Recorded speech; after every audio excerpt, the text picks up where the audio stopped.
से।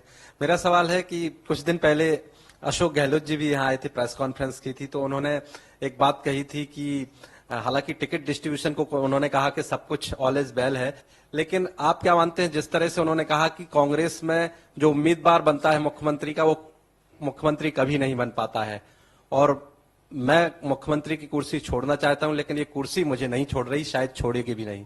आपकी प्रतिक्रिया? इस पे प्रतिक्रिया देने वाली बात क्या है? उन्होंने जो बोला वो उनके बहुत दशकों का अनुभव है, अनुभव के आधार पे बोला होगा।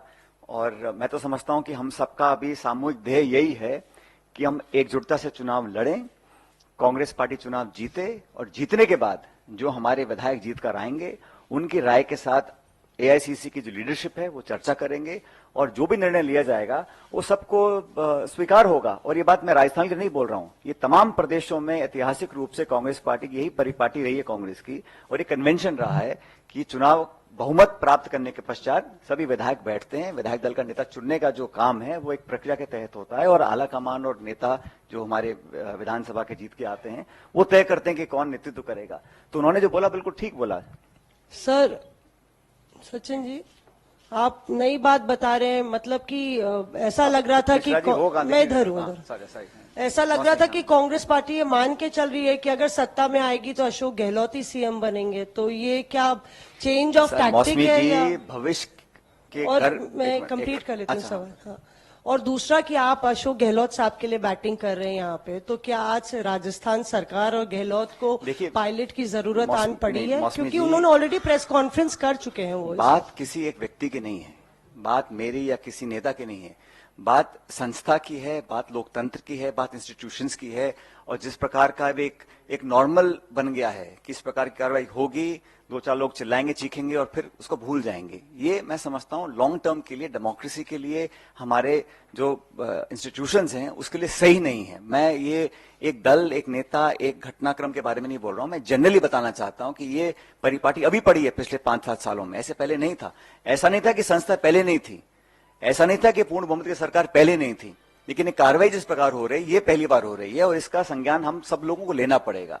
जहां तक आपने पहला सवाल पूछा, भविष्य के गर्भ में क्या है ये किसी को पता नहीं है, तो हम सब लोग तो अभी वर्तमान में काम कर रहे हैं। हाँ, भूतकाल से, इतिहास से, सब अनुभव से सीखते हैं, समझते हैं, संज्ञान में लेते हैं और वर्तमान में कार्रवाई करते हैं, लेकिन भविष्य में क्या होगा ये किसी को पता नहीं। तो हम सबका भी कलेक्टिव ऑब्जेक्टिव ये है कि हम कांग्रेस पार्टी को जिताकर बहुमत लेकर आए, उसके पश्चात किसको क्या जिम्मेदारी दी जाएगी इसका निर्णय पार्टी करेगी। सब लोग ये पूछना चाह रहे हैं क्योंकि गहलोत साहब ने कहा कि मैं तो छोड़ना चाह रहा हूं, ये कुर्सी मुझे छोड़ नहीं रही और ना आगे छोड़ेगी, तो सब लोगों का ये जानना कि आपके पास चूंकि जिम्मेदारी है, आपकी कोई केमिकल इस तरह का इजाद आपने किया कि जो चिपकी हुई कुर्सी उसको आप अलग कर सकें, कोई इस तरह का कोई अनुसंधान आप कर रहे हैं? दूसरी हमारे यहाँ सुनो मेरी बात, दूसरी बात, एक छोटा सवाल, आपने तमाम प्रक्रिया बता दी कि हमारी पार्टी में ये प्रक्रिया है, तो प्रक्रिया के तहत 2 ऑब्जर्वर गए थे, प्रक्रिया के तहत उन्होंने विधायक दल की बैठक बुलाई, तो उस प्रक्रिया का पालन तो वहां हुआ नहीं, तो आप कैसे उम्मीद करते हैं कि आगे प्रक्रिया का पालन होगा? है जो आप, मैं जानता हूं मुझे क्या बुलवाना चाह रहे हो, लेकिन जो जिस घटनाक्रम का आपने उल्लेख किया है वो भी एक शोध का विषय है कि वो, लेकिन वो अतीत में है। मैंने कहा जो समय निकल गया वापस आने वाला नहीं है, अब हमें आगे की तरफ देखना है। बड़ी चुनौती देश के सामने है, ये 5 राज्यों में अगर कांग्रेस पार्टी जीतती है तो निश्चित रूप से 2024 में इंडिया अलायंस सरकार बनाएगी भारत में। हमारे लिए ये राज्य जीतना बहुत जरूरी है, पार्टी के लिए और देश के लिए, ताकि इस प्रकार की जो घटना आज हुई है ये भविष्य में ना हो। आप जांच करो, इंक्वायरी करो, आप निष्पक्ष, कोई भी एजेंसी जांच करेगी, कोई आपत्ति किसी को नहीं, हम स्वागत करते हैं। अगर तथ्यात्मक प्रमाण किसी के पास हैं तो कार्रवाई करें, मैं तो बल्कि स्वागत करूंगा, लेकिन बिना प्रमाण के सिर्फ इलेक्शन से पहले आप लोगों को छापे मार मार के डराने का काम करेंगे तो मैं उससे इत्तेफाक नहीं रखता हूं, बल्कि कोई भी राइट थिंकिंग पर्सन उससे इत्तेफाक नहीं रख सकता है। तो हमारा अभी उद्देश्य है, क्योंकि चुनाव डिक्लेयर हो गए हैं, हमने काफी 76 या 75 विधायकों के नाम डिक्लेयर किए हैं जो हमारे कैंडिडेट्स होंगे, तो हमारा अब चुनावी मोड में काम चल रहा है। लेकिन बीजेपी कहीं ना कहीं बैकफुट पे है, इसलिए इस प्रकार की कार्रवाई करी है। मैं नहीं समझता हूं कि अगर बीजेपी को लगता है वो चुनाव जीत रहे हैं तो उनको जरूरत पड़ती है इस प्रकार की कार्रवाई करवाने की जो आज करी है।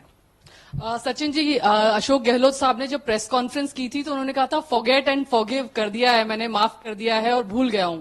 तो सचिन पायलट क्योंकि रिसीविंग एंड पे थे काफी जगहों पर, तो क्या सचिन पायलट ने भी फॉरगेट एंड फॉरगिव कर दिया है? वो मेरे लिए बोल रहे थे, खुद के लिए बोल रहे थे, आई डोंट नो।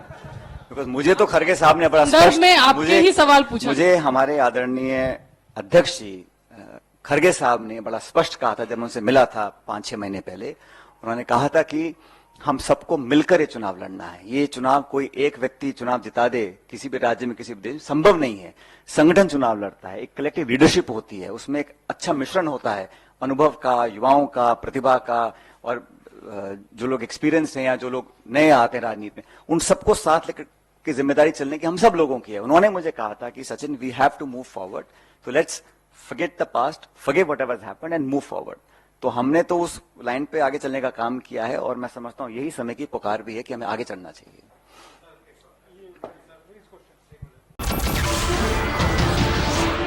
नमस्कार, मैं हूं मानक गुप्ता। अगर आपको हमारा ये वीडियो पसंद आया हो तो इसे लाइक और शेयर जरूर करें, और हां, हमें सब्सक्राइब और फॉलो करना ना भूलें, ताकि आप देश और दुनिया की कोई खबर मिस ना करें। तो जुड़े रहिए हमारे साथ और देखते रहिए News 24।